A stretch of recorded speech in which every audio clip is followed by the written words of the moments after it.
If she's a feminist, that inherently means that she thinks she's equal to the man, and that's problematic. I would say that's not quite the definite. Well, honestly, feminist. Well, let me ask you this: would it be fair to say that women want a man that's taller than them? Societally, like masculine. Yeah. Standards. Like I would taller- say if they're societally feminine. Yeah. Okay. Would it be fair to say that women want a guy that makes more money than they do? In if general. they're societally traditional. In general, yeah. Would it be fair to say that a woman wants a guy that's stronger than her, that could protect her? If she's also traditional in beliefs. Okay. So the reality is women are looking for a superior. They're not looking for an inferior.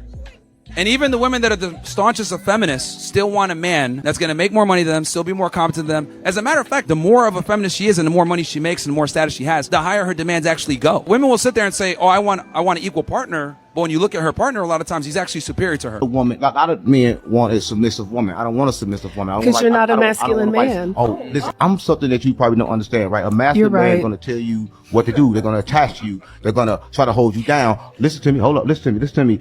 I exist in both. I'm both masculine and feminine, right? Because I understand the duality of both. I understand that my mind have a left and a right side. I activate them both, right? Okay. So I'm gonna say this. I'm not here to tell you what you should do, right? I'm not going to define what's masculinity to you and what is not. But I don't want a submissive woman, because once you tell a woman to submit to you, that's me telling the woman that I'm above her. I'm not above no woman. Hold up. If that's the case, when a child come out, then the mother should automatically submit to the child if the child is a male.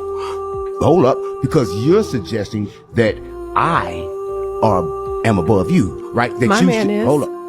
Listen, I'm gonna say this. You're in prison. And listen, I'm gonna say this. And I'm your happy. Man, listen to me. You're in prison. I'm your not. man is fine what you do, and that's a life that you shouldn't want to live. You're right? wrong. Because you have been programmed to believe that submitting is something that you want to do, but in reality, in your mind, you got to understand, man, with the way that you out here talking, with the way that you out here acting, with the way that you out here thinking that you're just gonna talk crazy to a man, treat a man like he's dirt. A man is not going to pursue that. There's no reason for him to. There's no reason for him to get up out of bed every morning, having a great day, might have had a great night with his friends, just to come up to you. You got an attitude, and the only way that attitude is going to leave is if you have more cowbell. Whenever a woman gets on the internet and speaks about the things that her man does for her, everybody loves it. They eat it up. And then they start asking questions like, what did you do to deserve a type of man like this? You never get a response, because whenever there is a response and the things that she says she does, y'all be in a pickle. Y'all hate it. You're like, I would never do this for a man, without understanding the things that she's doing is also the reason why he's doing what he's doing. Like, a lot of people think that you're supposed to just take, and that you're just going to get poured back into. That it doesn't work like that. Okay. I promise you, any healthy relationship and the woman is getting poured into and you're like, what is he doing? How do you have somebody like this? I promise you, she is not the type of woman that does absolutely nothing. I can promise you that. I'm pretty sure that woman is cooking for that man. That woman is respecting that man. That woman is letting him lead in so many ways that you couldn't even think of. That woman is listening to him.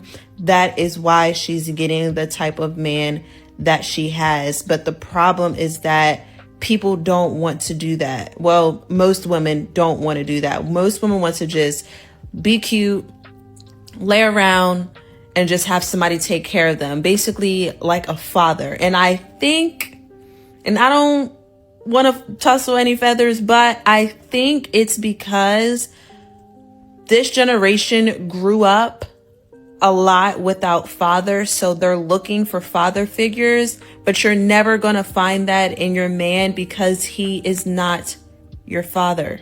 You know, a lot of times these men, my God, they have to audition for no reason. Not doing it. Why do I have to audition for you? Why do I have to prove myself to you? But you never have to prove yourself to me.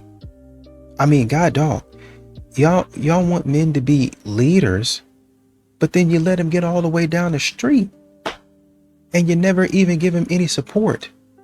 What CEO, what boss in what company is going to be like, yeah, I'm going to carry this entire company on my back the entire way, and say, you know what, I don't need no help. I don't want no support. Which one? Nobody. Give that man some help. This is the reason why so many career-driven women have problems in the dating world. A lot of these women aren't staying in their physical lane or their mental lane when it comes to the men. Because now you want these men that make all this here money and do all of these here things for you, which is a very small percentage of men. If you say, I want a man that make $100,000, you eliminated 85% of all men. 85%, that leaves you 15%. Half of that 15% is married. 7.5%. Half of them live their alternative lifestyle. Take that down to 3.5%, 4% that you got to choose from. Then you want him over 6 feet, 2%. He can't be obese, 1%. You don't like Sagittarius, Leos, or Cancers. Well, now you at 0.5% of a man that you got to look for. You got to find him, and then he got to like you back. That type of man that makes that type of money has requirements for a woman too that now you have to meet. This is why so many women are struggling that make money when they step out here into the dating world, because they're unrealistic for their dating pool. You know, modern women, a lot of them thrive on what's out there. I'm doing it for the plot. What's next? But, you know, unless there's a little bit more uncertainty, especially in dating, men don't really thrive off of that same thing. And so, you know, when you run into the same thing over and over again and it gets expensive, then for a lot of men, that curiosity stops. I'm not really curious anymore about it because I already know what's going to happen. I already know what's going to happen. So I'm not really curious anymore. I'm more so tired. I'm more so frustrated. I'm more so upset. I'm no longer excited at the potential to meet somebody because for, you know, going out with these modern women, it ends poorly. So I'm at that point in time, a lot of men just check out. They just go their separate ways. I'm just going to keep on doing my thing. Don't worry about me. Do you want to know a man's emotional maturity early in dating? Here's the 3 questions you can ask before you get attached. His answers are going to tell you everything that you need to know. Women get blindsided years in because no one taught us how to listen for emotional capacity early. So here's the questions you can ask to see this happen in real time. And no, you're not going to scare the right man away. Question 1. What's your biggest fear in relationships? So listen carefully here. If he says losing freedom, feeling trapped, being controlled, believe him. That often signals avoidance around closeness and responsibility.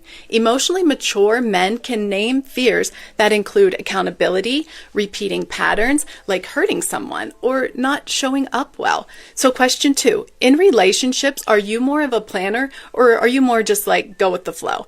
If he says go with the flow, listen to that. That often means he's not going to take an active role. He's going to let things drift and see where it goes. And most of the time, that means it's going nowhere. Men who like to plan tend to be ready for a relationship. They have intention, they have direction, they have a desire to move things forward. Planning doesn't mean control, it means readiness. Question 3. What does loyalty mean to you? And then also ask, do you think loyalty is different for men and women? If he believes loyalty has different roles based on gender, pay attention. Emotionally mature men value consistency, honesty, and respect for both people and not double standards. These questions, remember, they're not to interrogate him. This is not rapid fire. They're about listening, believing what you hear early, watching his reactions, watch how he responds. Awareness doesn't make dating harder. It's going to save you years. Women are part of the reason why we're dealing with the issues that we're dealing with men right now, because there's a lot of women that are going for anything. And I mean that. From hearing friends who are men talk about what they are actually handling at the moment, Why are y'all allowing for them to do all of this? Why are you okay with this? And why do you believe the words coming out of their mouth? Because for the women who are actually standing on something with some kind of boundary, who are not going for anything, it looks like we then become the person with the attitude, the person who's doing too much, the person who's asking for too much, all because there is an alternative of someone who is asking for nothing. And I think we need to have some conversations about that. Because why are you doing that when you don't have to? And another thing that you also have to think about is, when you want a man to yearn, you want a man to, I understand you probably want that man to really show you that he likes you. But I don't see it as him like simping for me. And if that is simping, then that's what I want. I want a man to really like me. I want a man to really show that he likes me. There's other ways that man can show that he likes you versus him getting down on both knees, crying and snotting, licking all over your feet, sucking all over your toes and all that nonsense. There's other ways that he can do that. But that's what modern women want. They read that type of stuff in books.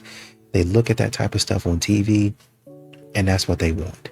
And men are realizing at some point in time, you're going to think because I yearned and I begged for you that you're in a better position. Well, I can leave you. I don't need you.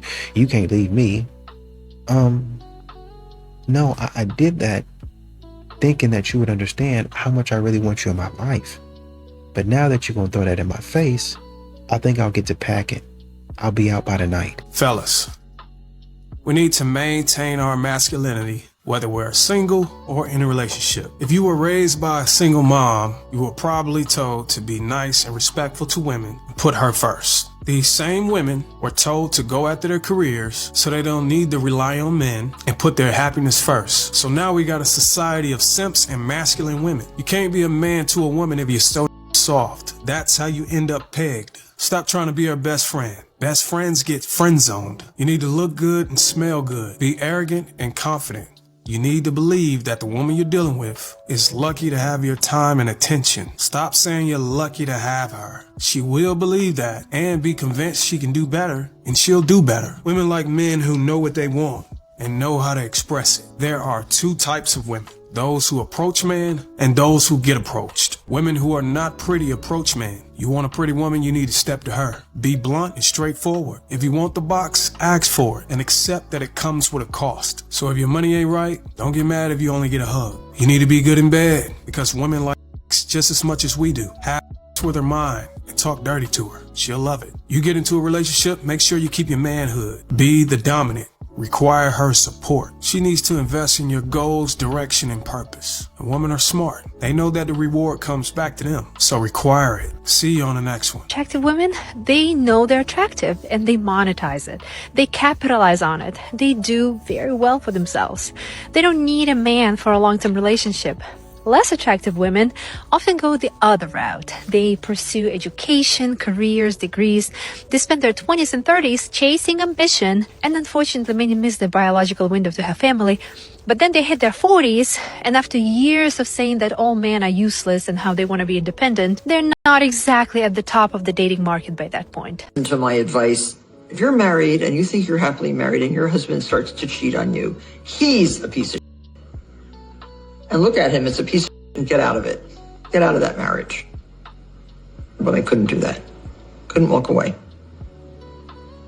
Didn't you have an affair early on in the relationship or when you were a stepbrother? Yeah, but I don't think Andy ever knew about that. He did say he knew about it. He did? Yes, you would confess to him. Oh. He says he didn't stray from the marriage until you told him you had already strayed. Oh, that's not true. I don't think. But what happened? You had an affair? I had a very brief affair with a very attractive Irish man. And it was just nothing. It was nothing. In terms of, I would never have broken up a marriage for it. It was nothing. It was nothing.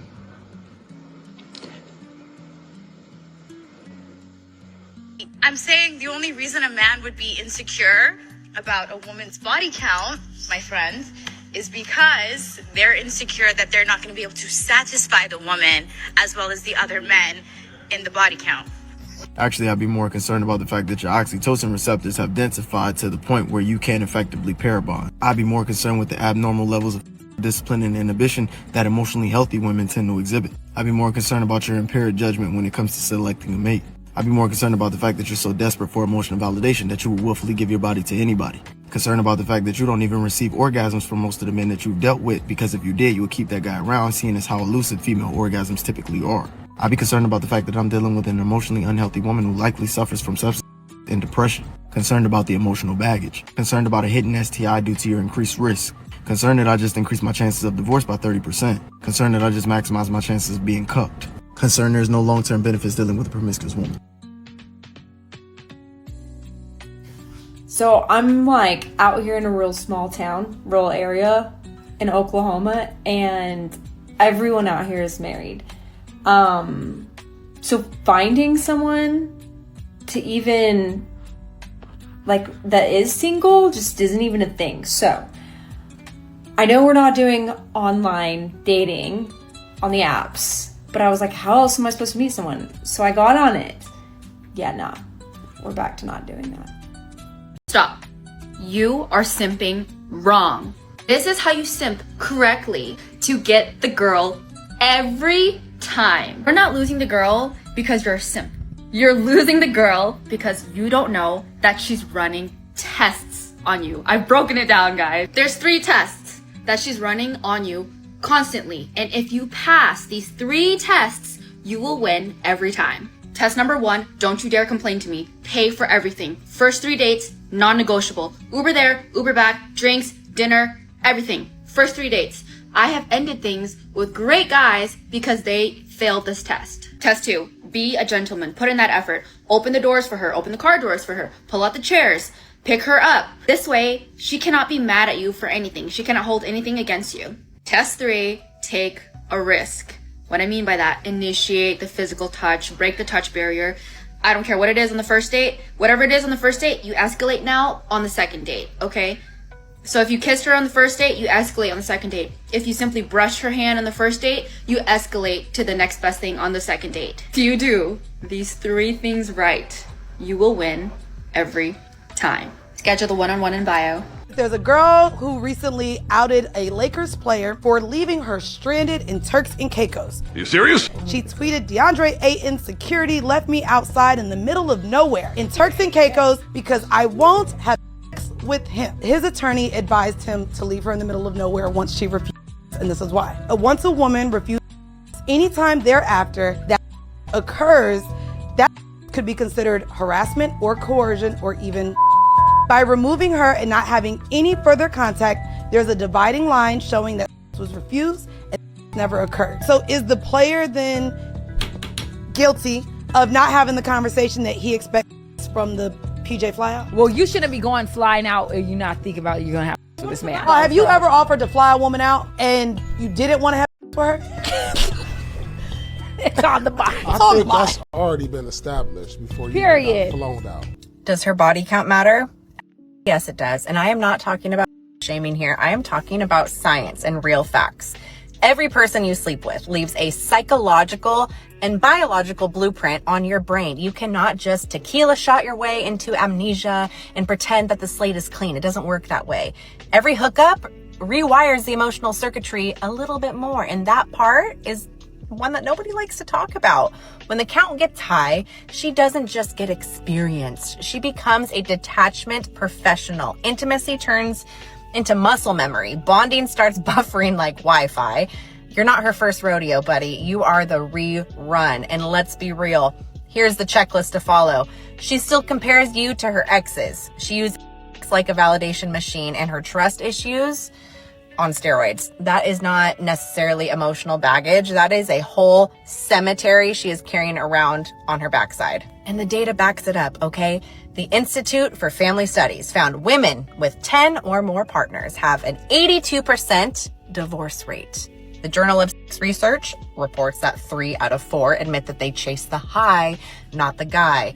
The CDC data shows that pair bonding ability drops about 15% with each new partner. And according to the IFS, over 90% of virgin brides are still married after 10 years.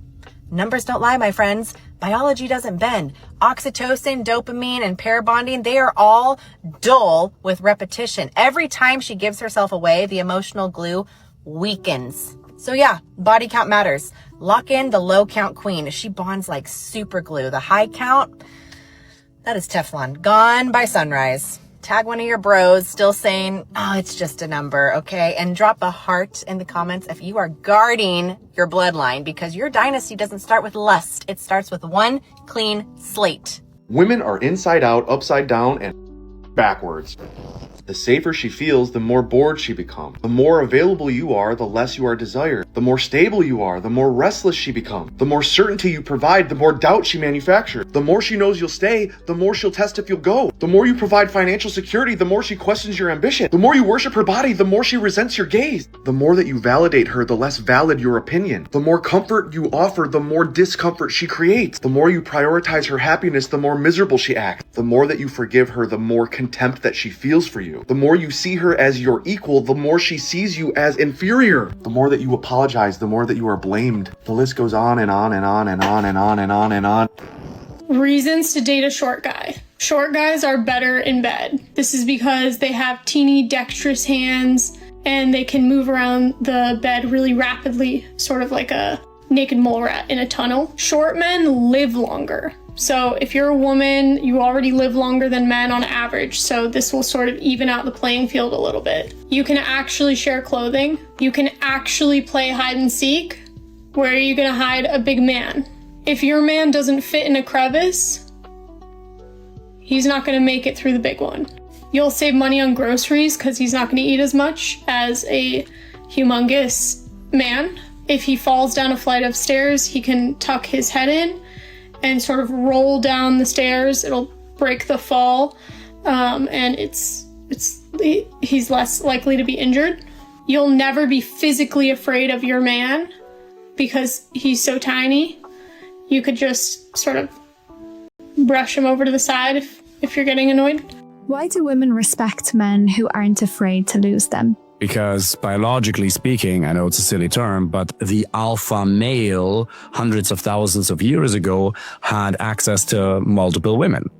And women are looking for certain status indicators that the man they're with are a so-called alpha male. Silly little term, but it just means tribal leader.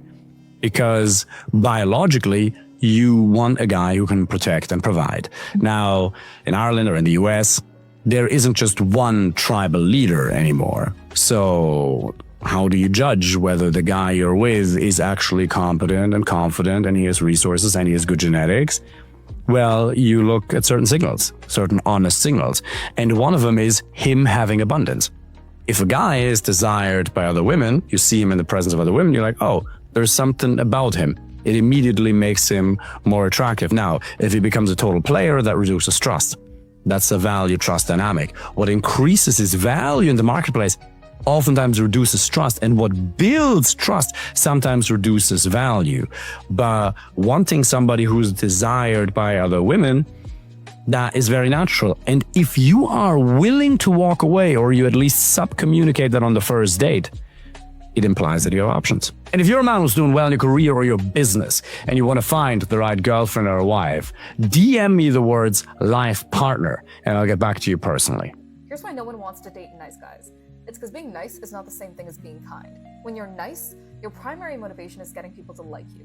So you say all the right things and you're not mean and you don't stir up any trouble. Whereas being kind is trying to make people's lives concretely better in the long term. In order to get anything done in this world, you have to be willing to ruffle some feathers. Telling people stuff they don't want to hear, being selfish with your time, making necessary sacrifices. And nice guys really struggle with doing this. How much people want you in their lives is always a function of how much value you bring to the table. The other more important thing is that when you're compulsively nice, there's this inability to disagree with people, especially people from whom you really want validation. This can be for small things, but also big things like lifestyle choices or what you want out of your future. And a lifetime of not being honest about what you really think and feel and just going along with things you're not really okay with builds up a lot of resentment.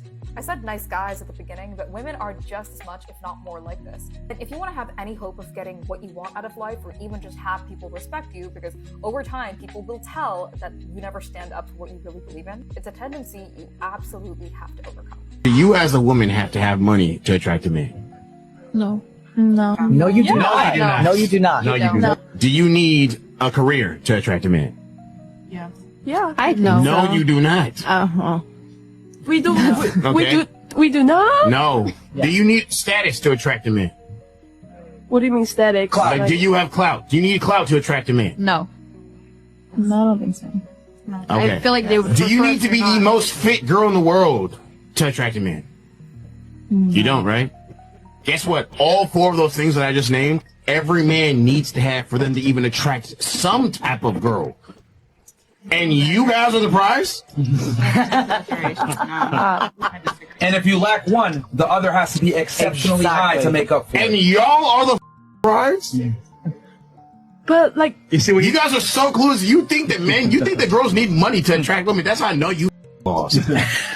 You see what you did there, ladies? That was excellent. I assumed I would find my husband in my 20s and be married by 30 and having kids and all that, and I'm 32 and I'm just not. But I also have viewed being in my 30s and having dated such an empowering position to be in, because you are so much more established, you're so much more clear on what it is you want, and there's so much less room for the feeling like someone is vetting you. Like, no, it's actually the other way around. For so much of my life, I would find myself in these relationships, and it was almost like I didn't have a choice. To your point, being in my 30s, being established, having this life experience, also having like a lot of sobriety under my belt and a lot of self-awareness around like who I am and why I am the way that I am and all of that, I'm like armed with this information. It's no longer about like, am I good enough for this person? It's like, is this what I want? How do I feel when I'm with this person? I do have a choice. Yeah, it's not about them. This goes for both male and females. He didn't just stop loving you overnight, he stopped feeling respected by you. Men rarely leave all at once. They leave piece by piece, and it's not usually the big screaming fights. It's the small little jabs, the sarcasm, the eye pulls, the way you dismiss him in front of others. Every little moment chips away at his spirit until eventually he's done. He shuts down. He stops opening up.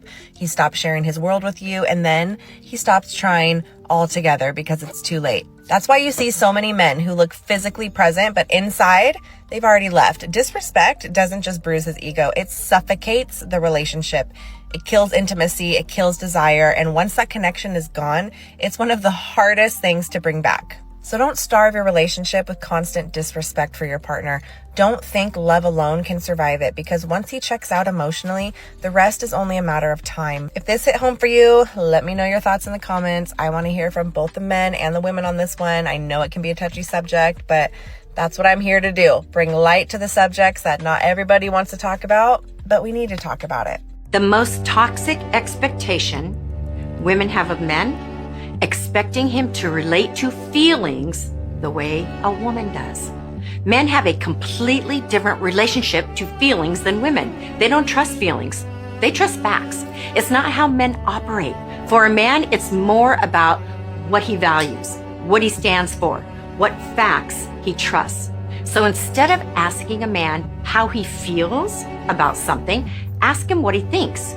You can learn a lot more about a man if you ask what he thinks rather than what he feels, because he can relate to that word, thinks.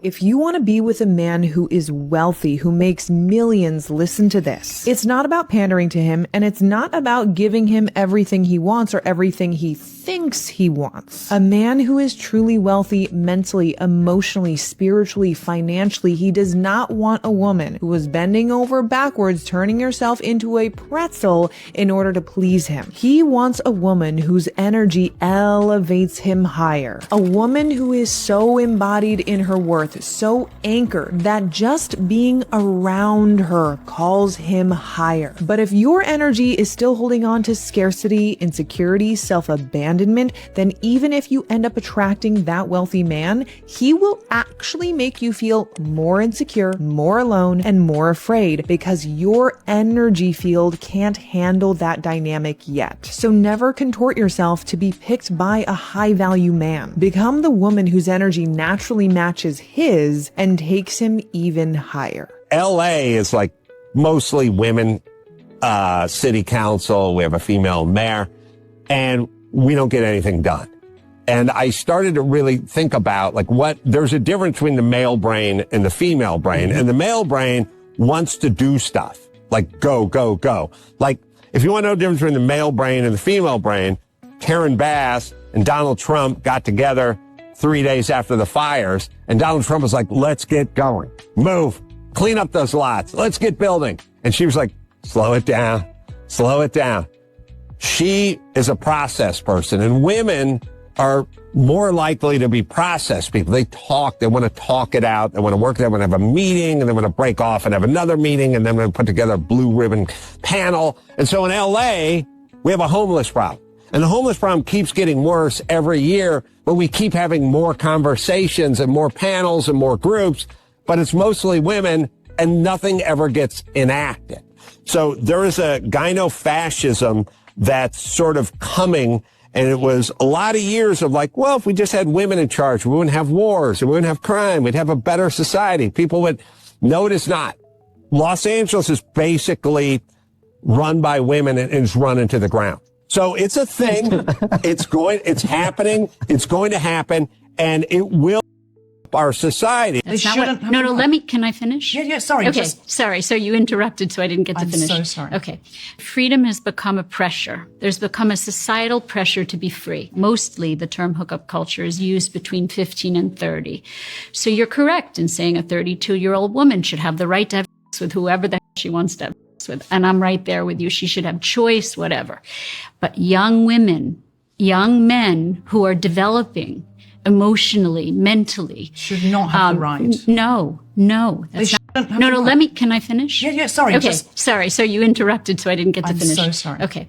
So they're more vulnerable. They are more vulnerable emotionally to what the hookup culture does to them. There's a lot of research to say that it causes loneliness, depression, anxiety, tons of regret, embarrassment, shame, self-esteem issues. Freedom can become its own prison. Have we created a society which pressures young women in its own way to be promiscuous, to have lots of experiences? And it's not all it's cracked up to be for them. It really isn't in terms of their mental health. 9 to 25, really 27 in young men is the second critical period of brain development, where they are very susceptible to their relational experiences and their environment. And so in that period of development, which is mostly what we use the term hookup culture for, that's a very vulnerable brain. And so we have created a culture that confuses that brain, that offers too many choices, that pressures them into having multiple partners and many experiences, and leaves them feeling empty and lonely. And you have a lot of these men out here that are just regular guys. They're quiet, they're disciplined, and a lot of times because they don't yap about and holler and scream, that's why they get overlooked. Because modern women, they're looking for what they would call an alpha, a double alpha. I'm looking for a lion. Roar and make me hear you. Let me hear you. And so Chad and Tyrone are out there roaring. Just roar, roar, roar. As a matter of fact, Chad and Tyrone, sometimes they do, to be fair, but their roar is not even all that at all. But they go ahead and stand behind a lion that actually know how to do it. And, while they stand in front of a lion that actually knows how to roar. And then when the women look over, is that him? That must be him. And they think, oh, that's Chad roaring like that. He's got something. And they go over there messing with him. When really, actually, honestly and truly, it was the good man. It was a stable man. It was a regular guy that had his stuff together that was roaring like that. But modern women can't distinguish. They can't tell the difference because Chad and Tyrone look good. And that's really all they're looking at. Modern women don't like to tell you, but they're just as lustful as men are. They're filled with lust the same way that men are.